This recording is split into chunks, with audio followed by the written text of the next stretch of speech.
Early in the morning, as I habitually prepared for work, I opened my phone and remembered that I might not need to go anymore. I received a text message filled with bureaucratic jargon, but it boiled down to one sentence: a zombie virus outbreak has occurred. Thinking it was a prank, I dismissed it and opened a mobile game. I wasn't going to work because yesterday, after my boss rejected my 13th design draft, I gave him a coffee shower. Figuring I might get fired today, I was distracted by the doorbell ringing loudly. Which kid is it, ringing the doorbell early in the morning instead of going to school? Have some decency. Muttering under my breath, I shuffled to the door in my slippers. Then I felt like I was going to crack open. The boss I had doused with coffee yesterday was blocking my doorway. He looked strange, excessively pale, with eerie blue eyes. I froze. Behind me, the TV suddenly interrupted with breaking news. Attention, citizens, attention. An explosive infectious disease has now produced mutated individuals. A chill ran down my spine. The TV mentioned a 1 in a billion chance of a mutated individual, the Zombie King. It seemed to be referring to the insensitive boss standing right in front of me, James. James? Are you okay? The likelihood that he doesn't resent me for publicly giving him a coffee shower yesterday, is it higher than my chances of winning $20 million with a $5 lottery ticket? Look, about yesterday. I'm really sorry. He didn't respond in words, only growled lowly. My heart pounded. The situation was definitely not normal. The air was thick with tension as I felt a tingle in my scalp, instinctively wanting to close the door. If I don't close the door, am I leaving it open for James to have a snack? This was the Zombie King we were talking about. If I couldn't provoke him, could I at least avoid him? Close the door and I'll eat you. I shuddered, my back drenched in sweat, my hand frozen on the doorknob. Mr. James, you can talk. His deep blue eyes showed a hint of disdain, as if saying, "Your question just lowered the average IQ of the entire street." I almost burst into tears. Mr. James, please come in. Your presence graces my humble abode. Cut the nonsense. He walked in, glanced around, and sat down on the edge of the bed. Do you have handcuffs? My eyes nearly popped out. Goodness, James, this reserved guy plays such intense games in private? He seemed to read my thoughts instantly, a hint of mockery flashing in his deep blue eyes. What are you thinking? I want you to tie me up so I don't lose control. I'm rational now, but that might change soon. Alarm bells rang in my head. This guy was going to get me into trouble. The consequences of a zombie king losing control. I didn't even want to imagine. Mr. James, this small apartment is only 80 square meters, an old walk-up building, hardly fitting for someone of your status. Look out the window. A rare smile broke his usually stern face, but it vanished as quickly as it appeared. I did as he said and looked out the window, my heart nearly leaping out of my chest. Outside the building, a dense crowd of zombies roared, the stench of decay occasionally wafting up to the 6th floor. But these zombies seemed to fear something, staying outside the building, not daring to come closer. Miraculously, my old apartment building had become a relatively safe island in a sea of zombies. But who could guarantee this island would remain safe? I stood frozen, my neck turning mechanically. I saw James pull out a pair of pink fluffy handcuffs from my bedside drawer. Quite the player, aren't you? My face turned beet red, redder than a monkey's behind. Mr. James, this is a misunderstanding. These were a free gift, a promotional item with some clothes. Nice gift. James's hands, usually used for designing, pale and elegant, picked up the handcuffs and snapped them onto his wrists. He didn't say anything, but I could see the mockery in his expressionless face. I scratched my head, not knowing how to explain. James seemed more relaxed after locking himself to the bed. His usually neat hair fell over his forehead, giving him a wilder look. I'll give you two choices.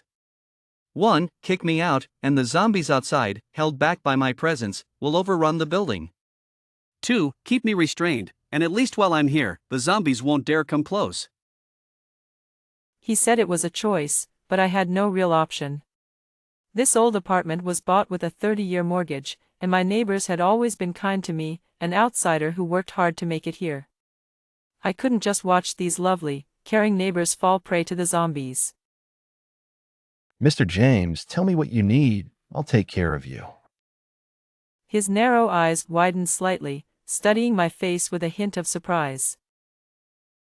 Has your brain been eaten by zombies? Isn't it about to be eaten by you? In my haste, I bit my tongue. A faint metallic taste spread in the air. James's deep blue eyes turned even bluer, almost pure, with no visible pupils. He growled softly. His usually cold demeanor was replaced by something I couldn't predict, loss of control. I quickly stepped back, watching him warily. He licked his lips, looking at me like a prime cut of beef. At that moment, I was immensely grateful for the quality of the handcuffs from the adult store, sturdy and reliable. He struggled in place, the handcuffs clinking despite the fluffy cover, nearly dismantling my $8,000 solid wood bed. I winced in pain. That was $8,000. In that instant, the handcuffs broke. My hair stood on end, and I instinctively ran.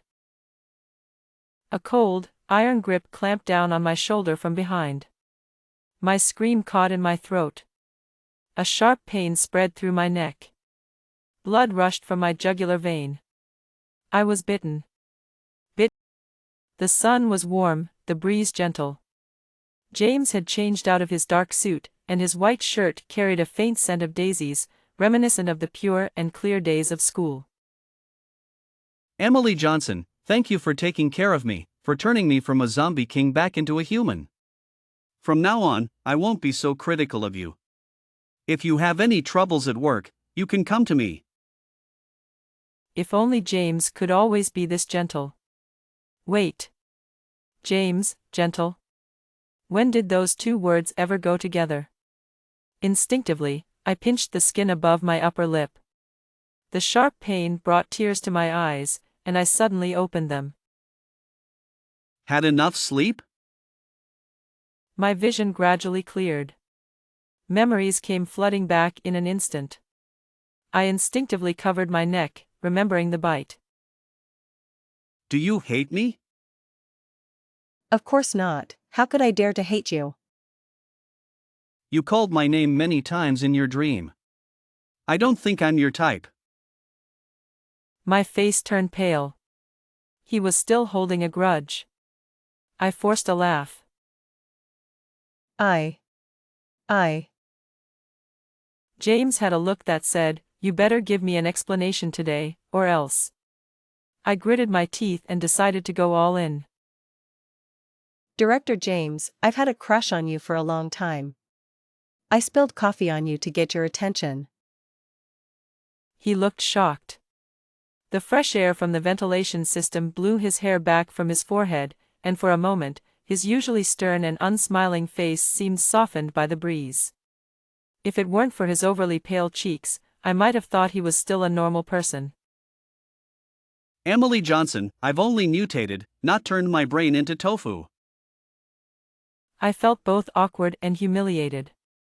It took a while for my rationality to regain control. You bit me. What will happen? Will I turn into a zombie? He stared at me for a moment. Then, his usually tight lips curved slightly, and he brushed his hair back from his forehead. You'll become my servant. Are you scared? He stepped forward and pinched my face. I was momentarily dazed. I recalled what the receptionist had said.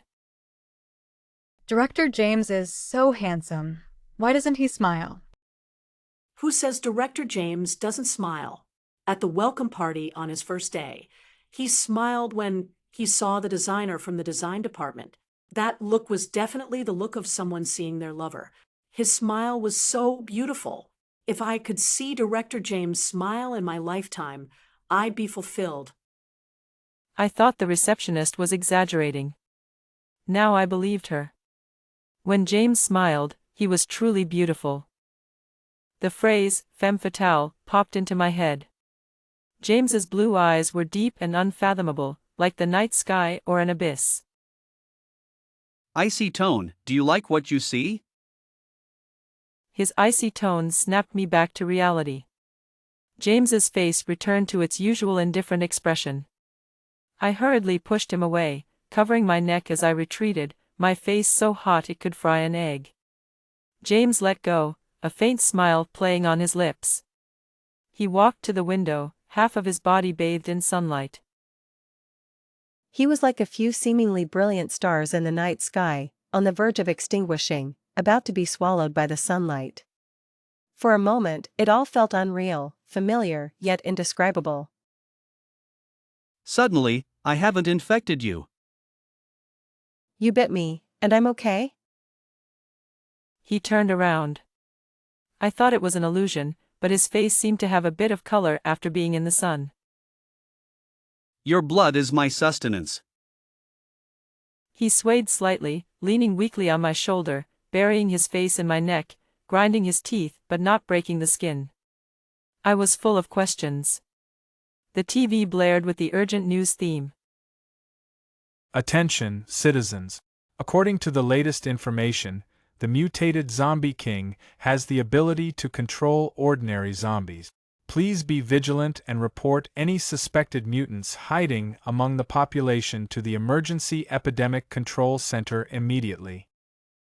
James, are you controlling the zombies? I stood on tiptoe, looking out the window. The zombies surrounding the building seemed to have been pushed back by a shockwave, retreating dozens of meters.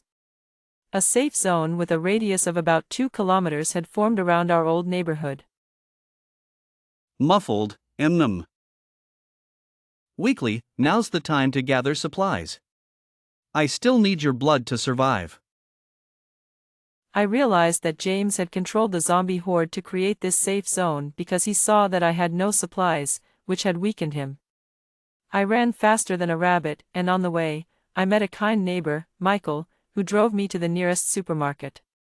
People were grabbing long-lasting supplies like compressed biscuits, instant noodles, rice, and cooking oil. My cart was filled with white fungus, red dates, longan, and gelatin. I needed to replenish my blood. Emily, why are you stocking up on these? We don't know when this zombie virus will end. What are you thinking? Michael and his wife, Sarah, each handed me a bag of rice and a portable stove with a few gas canisters. Silly girl, stocking up on rice is the smart thing to do. I forced a laugh and nodded repeatedly. How could I tell them the real reason? I'm living with the zombie king. Living with the zombie king? Exhausting and frustrating. I had never met such a troublesome man, more so than a girl like me. I don't wear this brand of underwear. James stripped down early in the morning, tossing a pair of men's boxer briefs onto my head. I only wear cotton from Xinjiang. All right, even as the zombie king, he's quite patriotic. Where am I supposed to find you underwear made from Xinjiang cotton? He sat nonchalantly on the chair, with just a towel around his lower half, as if he didn't see me as the opposite sex at all. Well, considering we're different species now, gender distinctions hardly matter. That's not my problem to think about. My blood pressure soared, no brand of medication could help. He yawned, leaned in without asking for my consent, and bit my neck. I frowned, only realizing he was drinking my blood after he finished. I had become numb to James. Habit is a terrifying thing. After the initial shock, life had to go on. Resigned, I rode my beloved electric scooter to the nearest mall. After visiting several stores, I finally found the Xinjiang cotton underwear James demanded at a store called Nanji. As I rode out of the mall, the skies suddenly darkened. It was midday when I arrived, and I hadn't shopped for long, yet now it was dusk. Very strange. Footsteps sounded behind me. One of the Zombie King's people? I shivered and instinctively grabbed a nearby sun umbrella. A man with a buzz cut, wearing a tank top, approached me, clapping his hands. His face was full of rough features, looking sleazy. What made me uncomfortable were his eyes. They were blue too. But not the clear, ocean-like blue of James's eyes. They were murky and filthy, with an indescribable thickness. Shows 8 teeth, with bits of meat stuck between them. I instinctively jumped on my scooter and sped off. The foul wind behind me was faster than I expected. In 1 second, he was right behind me. In 2 seconds, his hand almost grasped my neck. 3 seconds. I closed my eyes. James. In the final moment of my life, I thought of this troublesome man. Even I didn't expect that. A roar echoed in the air. How dare you touch my person? I crashed into a chest that was cool to the touch. James held me with one hand and tore off the man's arm with the other. He shielded me from the splattering blood. I buried my face in his chest, my heart racing. For a moment, I really thought I was done for. Director James? Maybe it was the bridge effect, but my heart was racing. He glanced down at me, frowning in disgust. Get me some alcohol, this is filthy. The tears of gratitude were forced back into my tear ducts. You owe me my gratitude. James glanced at the other person, disdainfully instructing me to use alcohol to clean his hands. Clean it thoroughly, even the dirt under the nails. My heart trembled. James, please watch your mouth. The Zombie King across from us is turning pale. James, right? I'm John Smith, also a zombie king, your kind. James frowned and, with the same critical expression he used on my drafts, said calmly. Get lost. We're not the same. John Smith's face turned even paler, though as a mutated zombie, it couldn't get much paler. My hand holding the alcohol trembled slightly. Director James, please say less. Your words are causing unnecessary trouble. He glanced at me lightly, his expression a mix of disdain and helplessness.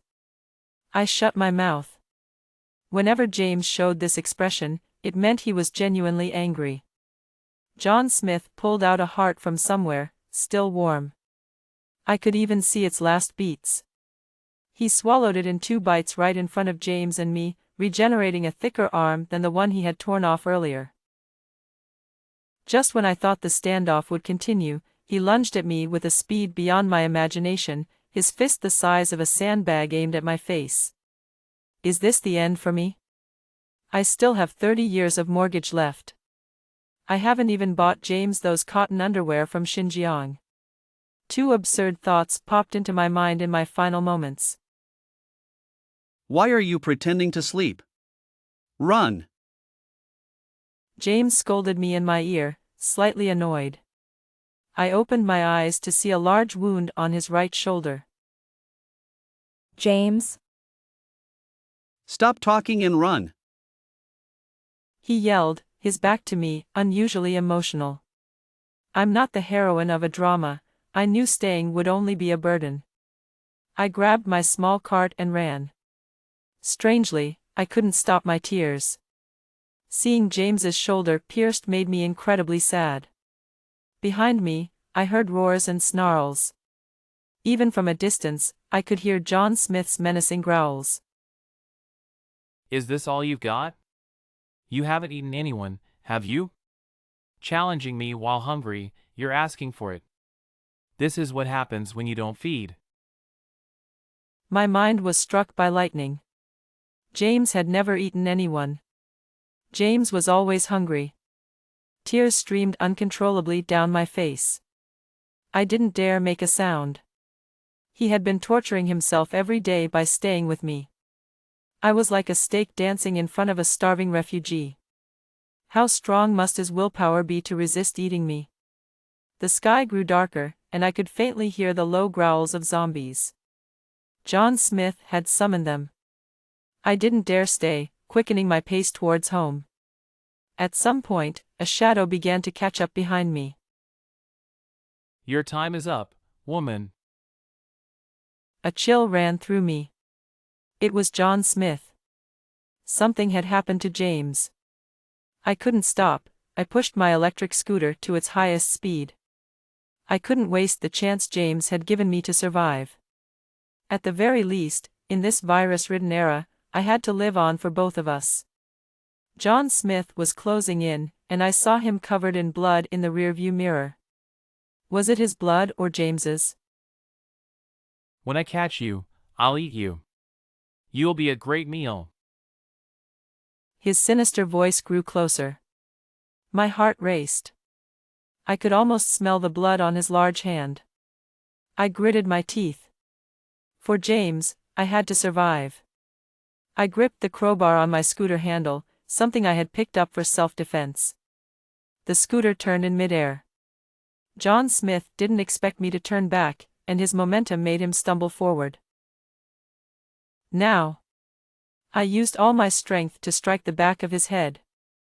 With a loud clang, the crowbar broke in two. John Smith touched the back of his head, his face twisted with rage. You little brat, daring to trick me. Now I'll send you to meet your lover. My relationship with James isn't as dirty as you think. I grabbed a rock and hurled it at him. He caught the rock flying towards his eyes with one hand, crushing it into dust. I want to see what James's uneaten food tastes like. He licked his lips, his mouth wide open, aiming for my neck. In that moment, I heard the wind. A head rolled in front of me. I remembered a line from the movie, Ashes of Time. They say if the blade is fast enough, the sound of blood spraying from the wound is like the wind, very pleasant. I think I heard the wind. James stood in front of me, kicking John Smith's head away, brain matter crushed under his foot. Don't cry. He lowered his head to wipe my tears. I shook my head and offered my neck to his mouth. Take a bite. There was a large wound on his chest, dangerously close to his heart. Emily was carrying James back to the apartment complex when she ran into Michael, the neighbor, who was out to get some groceries. Oh my, Emily, what happened to your boyfriend? My supplies were stolen, and he got hurt protecting me. Michael's face showed immediate concern. His compassionate nature kicked in.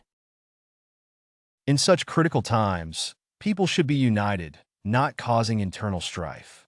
That's just treacherous.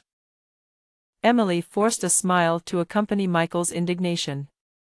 He was a kind-hearted man and quickly called Dr. William, who lived upstairs, to help with the bandaging. Dr. William was a retired surgeon who had performed more surgeries than Emily had eaten meals. If he treated James, he would quickly discover James was a zombie king. Emily was frantic, struggling to come up with an excuse. Fortunately, Dr. William was upstairs assisting with a high-risk delivery. Emily claimed James's injuries weren't severe and took a medical kit upstairs. James was very weak, his brows furrowed, eyes closed, and his skin looked fragile under the sunlight, like a glass figurine. Emily was at a loss, wanting to pry open his mouth to let him bite her neck, but his mouth seemed welded shut. She had no choice but to treat his wounds first. Despite not having eaten for a long time, James's self-healing abilities were far superior to any ordinary human. After bandaging him, Emily stayed by his side all night. But the next day, he still hadn't woken up, and she was beside herself with worry. Maybe I could do the same for James, but his mouth wouldn't open. I was so anxious I nearly wore out my shoes pacing. Finally, at dusk, a familiar, sarcastic voice pulled Emily from her sleep. Are you fasting or something? Hearing James's voice, Emily was so relieved she nearly cried. She couldn't help but hug his neck. He winced in pain. Easy, are you a woman or a gorilla? James, where does it hurt? Wherever you touched, you idiot. Emily held her head, not really in pain, but smiling happily. From that day on, the entire apartment complex knew that James had risked his life for Emily, a true act of love. Her good reputation made everyone in the complex fond of him by association. James wore the contact lenses Emily prepared for him every day. Whenever he went out, the neighbors would give him food with affectionate smiles. James, Emily loves egg noodles, but she can't cook the eggs right. Try making her a bowl. Emily pretended not to see and sat on the couch, pretending to watch TV. Back already? Need a drink? James gave her a look that said she was being silly and silently headed to the kitchen. Soon, she heard the sizzle of oil and food. This stubborn guy, always so proud. Emily chuckled to herself, her feet swinging happily in the air. Such peaceful days were beyond her wildest dreams. The news on TV was increasingly positive, with reports that scientists had successfully developed a vaccine against the zombie virus. When the time came, she planned to take James to get the free vaccine distributed by the government. I imagine us working together, with him arrogantly rejecting my design drafts, just like old times. Ding dong. The doorbell rang suddenly. Mrs. Brown from next door had mentioned earlier that she would bring over some pickled radishes to trade for the milk candies her son loved. Emily found a pack in the TV cabinet. The cheerful packaging seemed like a good omen. Mrs. Brown, will this brand do? She opened the door, her smile freezing bit by bit. Standing at her door were 2 rows of burly soldiers in camouflage, flanking a refined man in a suit adorned with military medals. The milk candies fell from Emily's hand. The man bent down and placed them back in her palm. Miss Johnson, a pleasure to meet you. I'm David Anderson, the Chief Commander of the Special Epidemic Research Institute. A sudden thunderclap on a clear day left me feeling cold and numb. The smile on my face froze, and for a long moment, I didn't know how to react. Miss Johnson, your candy. David Anderson smiled like a predator. A wolf in sheep's clothing. There was something unsettling in his eyes. Shivering, forcing calm, thanks. I took the candy and shrugged nonchalantly. I turned around naturally and closed the door. The moment I turned, my face was covered in cold sweat, and my legs almost gave out beneath me. Just as the door was about to close, a pointed leather shoe wedged into the gap, its hard sole hitting the floor with a decisive thud. Miss Johnson, we're here to ask for your cooperation with our Special Epidemic Research Institute's plan. The moment David Anderson moved, the 2 burly soldiers flanking him nearly tore my door off its hinges. Pausing, amused, I think we need to have a little chat. 2 rows of soldiers stood at the door, drawing too much attention. Quite a few neighbors were already peeking out to gossip. I found an excuse to slip into the kitchen. A bowl of egg noodles was handed to me, still steaming. If it were any other day, I would have teased him. Director James, so busy, yet you still find time to cook. Then, I'd laugh and eat the whole bowl while he blushed. Now, with the bowl in front of me, I had no appetite at all. Taking a deep breath, I hurriedly opened the side window of the kitchen. James, you need to run now before it's too late. They were already at the door. James couldn't handle them alone, not to mention he had to protect someone as helpless as me. I didn't want to be a burden to him. He was the king of the undead, thriving in this post-apocalyptic world. With me, he'd struggle. I remembered John Smith's last words before he passed. A useless person who hasn't even eaten. If I was only going to drag him down. James looked at me like I was an idiot. He knocked on my head. What are you thinking about now? He pulled me into his arms, pressing his forehead against mine. No fever. How come you're not thinking straight without a fever? I'm not joking. I pushed him away, frustration evident in my voice. The people outside are from the Special Epidemic Research Institute. They'll capture you, study you, and perform live experiments. With each word, my lips trembled. Imagining James lying on a cold operating table, the surgical light making his face translucent, my blood nearly froze solid. If the price of having you with me is turning you into a cold, lifeless body on an operating table, I'd rather you be free out there. At least, alive. Being alive is something to hold on to. I clenched my fists, feeling a weight like 1,000 pounds on my heart.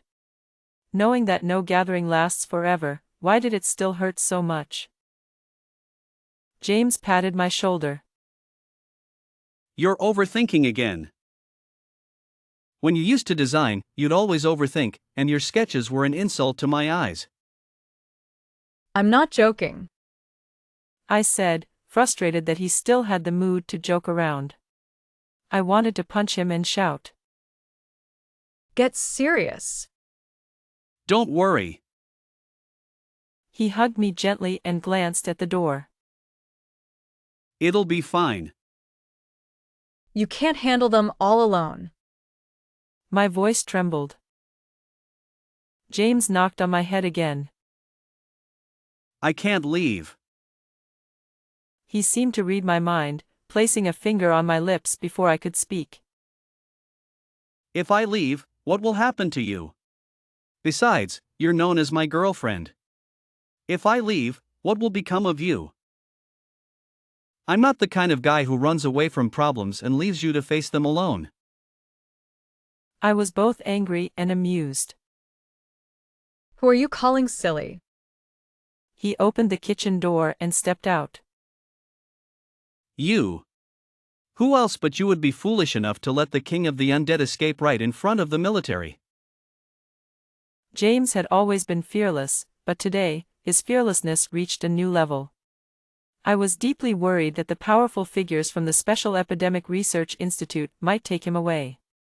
Yet, there he was, calmly seated on the sofa, leisurely brewing black tea.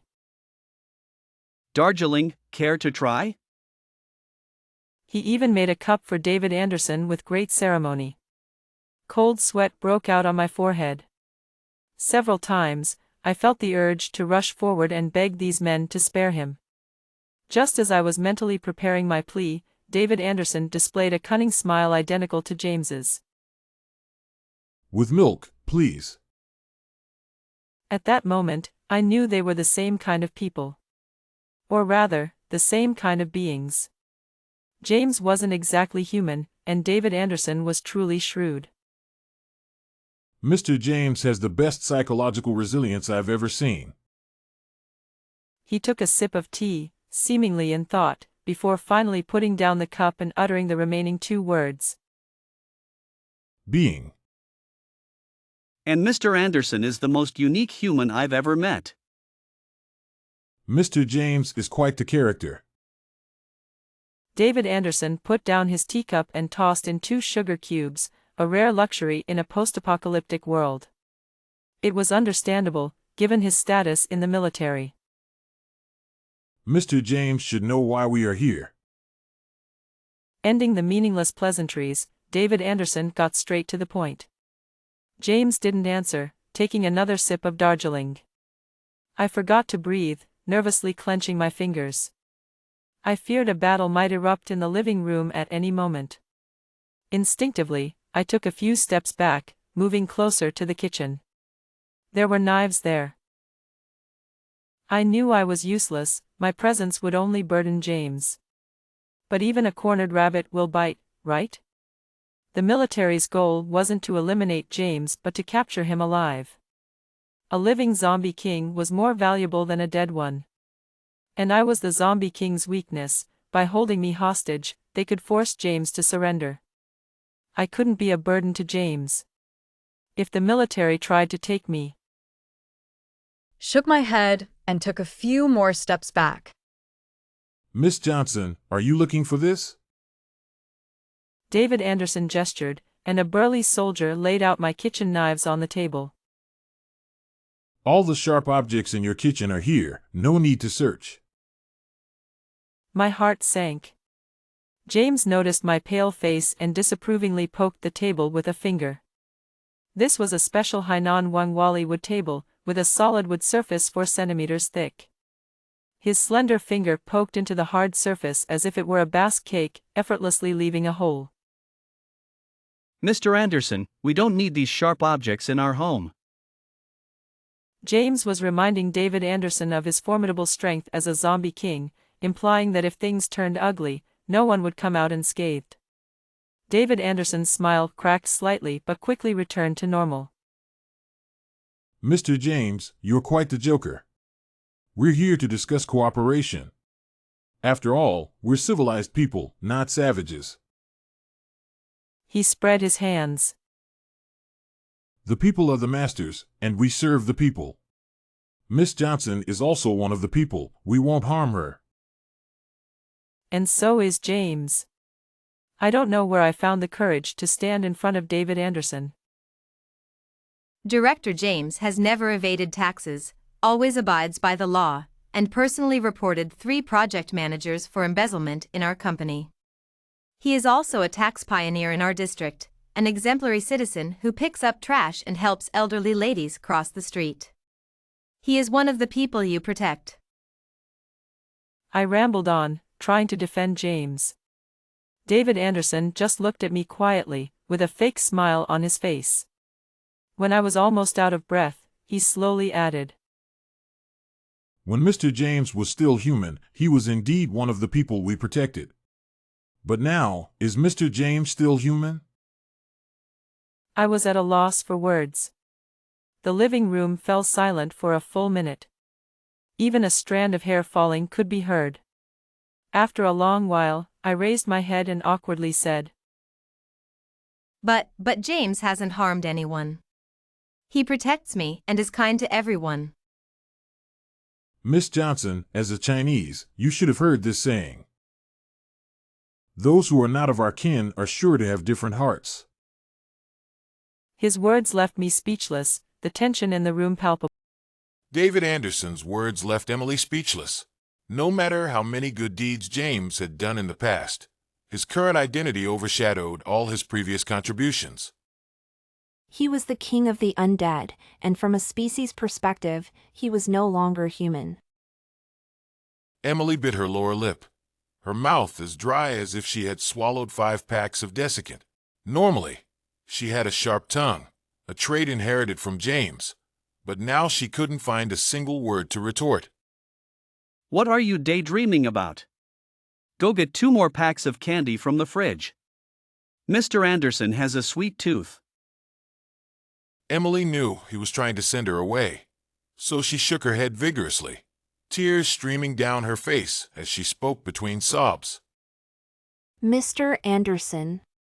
Mr. Anderson is a public servant, dedicated to serving the people. He wouldn't take a single needle or thread from the masses. David Anderson's expression darkened slightly. Miss Johnson, you should watch fewer of those overly dramatic war dramas. They aren't good for your career as a designer. Emily wanted to argue further, but a sudden scream echoed from the hallway. The front door was being pounded on violently. David Anderson and the soldiers he brought hesitated for a moment before signaling Emily to open the door. She barely cracked it open when their enthusiastic neighbor, Michael, burst in, looking as frantic as a cat on a hot tin roof. Emily, grab any weapons you have at home. The undead are rioting. Emily glanced out the window. A sea of undead creatures was swarming, turning their neighborhood into an isolated island. The rusty iron fence was their last line of defense. Instinctively, she reached for James's hand, feeling utterly lost. James, what do we do? James remained silent. Now is not the time for internal conflicts. The safety of the people comes first. David's earlier playful smile was replaced by a calm demeanor. He quickly organized the soldiers he brought, sending some to mobilize the residents and others to stand ready for a breakout. Emily didn't know where she found the courage, but as David Anderson was changing into his combat gear, she grabbed his arm. Mr. Anderson, I don't believe in the idea that those who are different from us are inherently untrustworthy. I believe in uniting all possible forces. James will prove it to you. David Anderson gave her a complicated look. Miss Johnson, let's not discuss this now. You are also one of the people, and you need to be ready to follow the evacuation team. Emily knew David Anderson meant well. If she stubbornly stayed by James's side, she would not only hinder him, but also become a burden. Their neighborhood wasn't large, but it had many elderly and infirm residents. The small team of soldiers David Anderson brought couldn't possibly ensure everyone's safe evacuation. It was a cruel dilemma. The courtyard was in chaos. Several middle-aged couples were particularly agitated. You soldiers should protect us ordinary people. That's right. We pay so much in taxes every year. You live off our tax money, so why aren't you protecting us? Their words stirred the crowd, turning the once orderly evacuation team into a chaotic mess. Chaos breeds danger. With the limited number of soldiers, if some had to be diverted to quell internal conflicts, their chances of survival would diminish even further. I didn't want to die.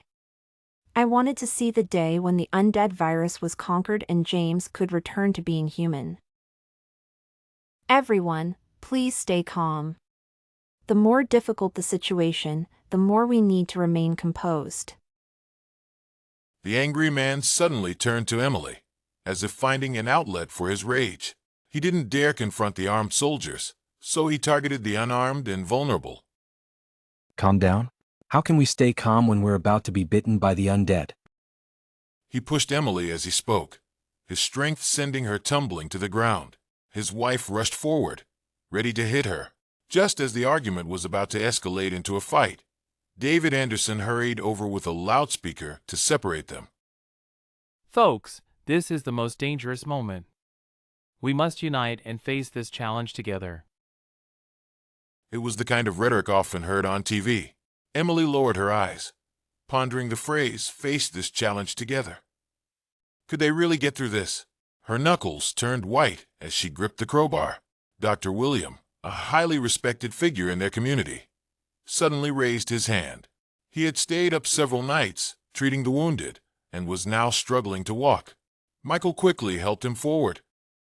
Sir, if you have any requests, please wait a moment. For now, you should.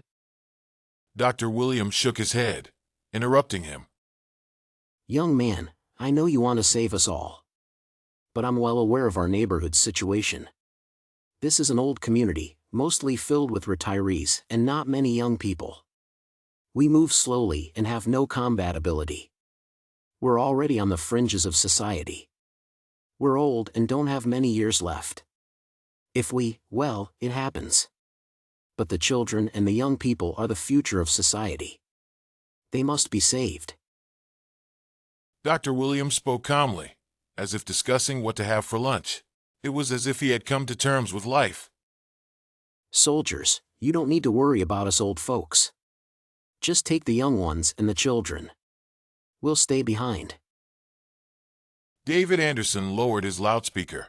He had considered this idea, but hearing it voiced publicly made him uncomfortable. It was a brutal dilemma. Emily expected Dr. Williams' suggestion to provoke anger, as the instinct to survive is deeply ingrained in human DNA. But to her surprise, none of the elderly residents, often criticized online as troublesome, objected. They all wore calm expressions, as if facing their fate was just another mundane task. The angry man turned red with frustration. This is emotional blackmail. It's not emotional blackmail. We're serious. Our old bones don't have many years left. You still have a life to live. The chance to survive should go to you. We don't mind. The man wanted to argue further, but a loud crash interrupted him. The door burst open, and the stench of decay filled the air as the... Logically speaking, the zombies should have swarmed us. But this group of zombies was peculiar.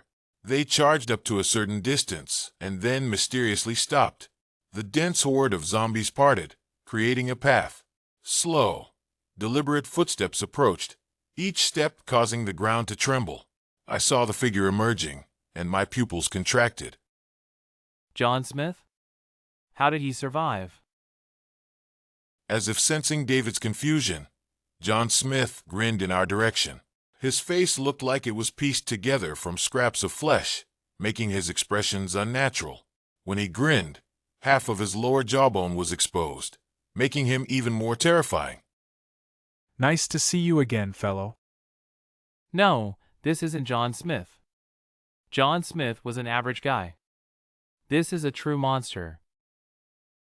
Fear gripped my heart, and as I stood there paralyzed, a figure rushed forward. Run! James shouted this to David Anderson. He's a mutant. The Zombie King's instinctive judgment prompted David Anderson to immediately organize a retreat. TSK. He raised his hand, not to block James' attack, but to punch into the head of a nearby zombie, pulling out its brain and stuffing it into his mouth. As he devoured it, his arm erupted with countless rust-colored tendrils, each tipped with sharp serrated edges, reminiscent of the infected in Prototype. With a single blow, he sent James flying, embedding him deeply into a wall. Run, we can't defeat this monster even if we all attack together. Soldiers in combat gear began lifting residents and tossing them into pickup trucks. But there were only a few vehicles, not enough to transport everyone. I stayed among the crowd, my eyes occasionally darting to James, who was fighting the mutant to buy us time. Young lady, stop daydreaming. A watermelon knife cleaved the zombie in front of me. It was Michael, who had just pushed me earlier. He was wearing 2 cardboard boxes and had an electric scooter helmet on his head, looking somewhat comical. Michael, aren't you running? Why would I run? I need to stay to ensure my family can escape. And you, why aren't you running? You're still young. Get on the truck. I hadn't expected that the person fighting alongside me would be the same Michael I had judged as a bully. What are you two chatting about? Fight the zombies. Sarah, who had tried to hit me earlier, raised her crowbar and smashed a zombie's head. She wielded the crowbar with impressive skill. Sarah, aren't you leaving? Why would I leave? Without me, my husband would get his brain eaten by zombies. I've entrusted my child to the soldiers, they'll ensure his safety. The longer I hold out, the farther he can run. Sarah was resolute. I've been married to my husband for 20 years, we've never been apart. How could I leave him here alone? Many residents chose to stay, giving up their spots on the trucks to others. The trucks were filled mostly with women and children. The engines roared to life, and David Anderson grabbed me by the collar. Miss Johnson, you need to get on the truck. Mr. Anderson, I won't leave my boyfriend here to face the mutant alone. Where James is, I will be. David Anderson rubbed his forehead, as if looking at a fool. Miss Johnson, this is not the time for a romantic drama. Mr. Anderson, I'm not acting out a romantic drama. I'm serious. Since the day James became the zombie king, his only sustenance has been my blood. If I leave with you, James will lose his supply. With that, I picked up the crowbar and joined the neighborhood's improvised defense team. David Anderson cursed behind me, then raised his gun to snipe among the crowd. Soon, ordinary zombies fell in droves under our organized resistance. Dr. Williams' elderly team hid behind us, using available resources to make Molotov cocktails. Our old neighborhood had quite a few retired experts. Besides Dr. William, there were several retired teachers. They had once been educators, but now they were desperate chemists fighting zombies. Fall back, the acid bombs are ready. Dr. Williams stood on the rooftop with a loudspeaker. We quickly retreated into the residential buildings. From the third floor, we began dropping glass bottles originally used for glucose. The acid corroded the zombies, reducing them to skeletons, with their internal organs and brain matter being fought over by other mindless zombies. In less than an hour, a safe zone had been created below the residential buildings. True experts are among the people. I had no time to share his sentiment. A violent collision downstairs kicked up a cloud of dust. James staggered out of the dust, his sleeve hanging empty. The air was thick with tension as the mutant, wearing John Smith's face, twisted into a grotesque, oily smile. So, you care about that woman? The mutant leaped 3 stories high, its claw bristling with sharp tendrils, poised to strike. Watch out! A glass bottle was thrown, and John Smith instinctively crushed it. High-concentration acid exploded in the air. Dr. William pulled us into the room just before the bottle burst. That was close. The acid instantly corroded John Smith's entire claw, and his arm crumbled like weathered stone. Radioactive material might work. Her eyes lit up behind her reading glasses. Zombies are essentially humans mutated by a virus. Their bodies are still human bodies. Miss Taylor, despite being in her 60s, seemed rejuvenated. Human bones are primarily composed of calcium. Radium can penetrate calcium, and the alpha particles from radium decay can easily turn bones into fragile honeycombs. I was immensely grateful for my chemistry knowledge. Are you kidding? Of course not. This is basic chemistry. David had to admit that the theory was feasible. Let's go to the hospital. We moved towards the hospital, heads protected by clean fish tanks, holding glass bottles filled with acid. The mutant roared and charged at us. Mutant, you haven't defeated me yet. You think you can stop me? I helped Dr. William onto David's back and ran to the 6th floor radiotherapy room. Idiot, run, don't come back. The mutant broke through the door. Wretch, no one will save you this time. I'll return those words to you. I threw 2 acid bottles at its eyes. We activated the equipment and escaped through the back door. Is this your trick? A flashbang? You think a gun can stop us? David emptied a magazine, but it couldn't harm the mutant. The mutant sneered, its thick arm opening a mouth full of sharp teeth. This isn't working.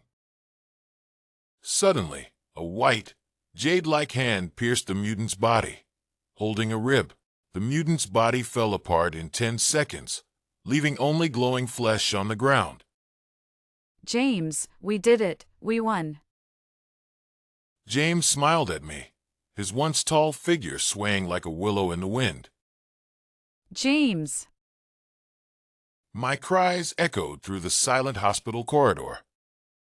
For months had passed since the zombie virus was conquered. The news report on TV distracted me, and I accidentally cut my finger while peeling an apple.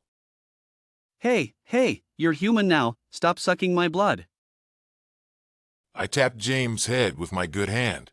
He bandaged my finger with a cute bunny band-aid. Old habits. You need to break that habit. 3 rhythmic knocks at the door were drowned out by the TV's background noise. David walked in with a medical record. Any discomfort? I'm fine. And the healing speed? Still faster than average, especially in medically deemed non-regenerative limbs. That means the special medicine is working. He took out 2 medals from his pocket. Thanks to you and Miss Johnson, we developed a vaccine and advanced the medical field. What about the bonus? You want a bonus? The state already spent a lot on you. My mortgage. I guess getting rich isn't for me. I still have 30 years to pay. With me by your side, are you still worried about your mortgage? I'll take care of you. His sudden closeness made me blush. A chorus of cheers came from the door. Girl, kiss him. Your man said he'd take care of you. Marry him already. But seeing how much you love each other, kiss him first. Amidst the cheers, James kissed my lips, holding my hand, and a diamond ring slipped onto my finger. On the day of the outbreak, the director blocked my door with a bright red marriage certificate and a pair of dazzling diamond wedding rings.